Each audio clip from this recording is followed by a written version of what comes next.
کہتے ہیں کہ شیخ احمد نام کے بزرگ تھے، ساری زندگی کسی کو کام نہیں بتایا، ساری زندگی بڑی مشکلات آئیں پر کبھی اپنی ذات پر سوال کا دروازہ نہیں کھولا۔ ایک ایسی مشکل آئی کہ جو حل ہی نہیں ہوتی تھی، کسی نے ان پر کوئی الزام لگا دیا۔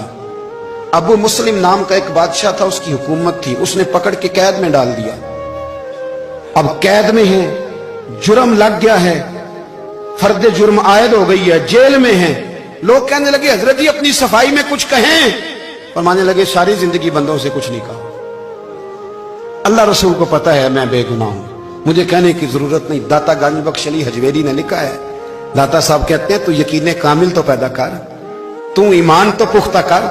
داتا صاحب کہتے ہیں وہ ابو مسلم جو بادشاہ تھا وہ نیک آدمی تھا، اسے رات کو خواب میں نبی کریم کی زیارت نصیب ہوئی، اور حضور سید عالم صلی اللہ علیہ وسلم فرمانے لگے تو نے اللہ کا ایک نیک بندہ جیل میں ڈال دیا، ڈر نہیں آتا، وہ تو بے گناہ ہے۔ بادشاہ آدھی رات کو خود اٹھا، دادا صاحب فرماتے ہیں کسی گارڈ کو نہیں بھیجا، پولیس والے کو نہیں بھیجا، جیلر سے نہیں کہا، خود گیا، جا کے جیل کا دروازہ کھولا، دروازہ کھول کے اس درویش کو آزاد کیا، کہنے لگا بابا جاؤ مجھے پتہ چل گیا بے گناہ ہے۔ بابا جی سلام کر کے جانے لگے تو بادشاہ پھر آگے آیا، ہاتھ باندھے، ہاتھ چومے، کہنے لگا حضور آپ بڑے نیک ہیں، میرے لیے کوئی حکم ہو تو بتائیے گا، میرے لائق کو خدمت ہو تو بتائیے گا۔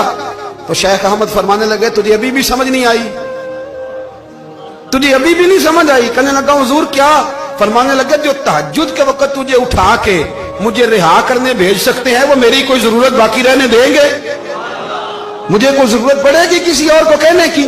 جو تہجد کے وقت تجھے اٹھا کے بھیجتے ہیں کہ جا کھول جا کے دروازہ، وہ ضرورت رکھیں گے میری؟ ضرورت مجھے رہے گی کہ میں تجھے اور کوئی کام؟ ابھی بھی تجھے سمجھ نہیں آئی؟ وہ داتا علی حجویری رحمت اللہ علیہ فرماتے ہیں اصل میں ہماری طبیعت ہے، ہم نے بندوں سے دل لگا لیا ہے، دل اللہ رسول سے لگاؤ، کسی بندے سے لگانا تو اس سے لگاؤ جو اللہ والا ہو۔ آپ فرماتے ہیں کہ اپنی ساری خواہشات اپنے رب رسول سے، آپ فرماتے ہیں کہ اگر اللہ کے حوالے اپنی خواہشات کر دو گے تو رب تمہیں نا عام لوگوں سے زیادہ عطا کرے گا۔